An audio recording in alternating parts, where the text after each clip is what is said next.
দীপালির কিচেনের গোলাকে সবাইকে স্বাগত। আজকে আমি বানাবো মালপোয়া। এর জন্য সুজি, এই যে সুজি আর দুধ, আগে থেকে আমি সুজির বা দুধ ভিজিয়ে রেখেছিলাম।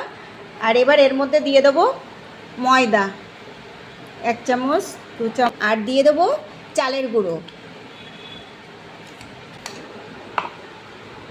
আর যেহেতু আগে থেকে আমি দুধ আর সুজি ভিজিয়ে রেখেছিলাম, এর মধ্যে গুঁড়ো দুধ অল্প করে দেবো। এর মধ্যে দিয়ে দেবো চিনি ও লবণ করে মিশাবো একসাথে। এগুলো ভালো করে একসাথে মিশিয়ে নেব। তেল বসিয়ে দিয়েছি গরম, আর এই তেলের মধ্যে আমি একটা ছোট্ট প্লেট দিয়ে দেবো। মালপোয়ার গোলাটা গোলা হয়ে গেছে।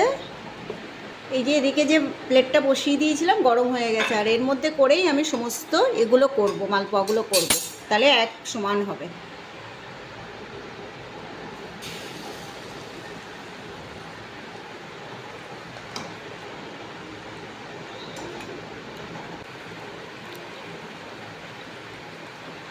মালপোয়াগুলো এই যে একটা রেডি হয়ে গেছে। আর এইভাবে আমি এই ছোট্ট প্লেটের মধ্যে করে সবগুলো বানিয়ে নেব।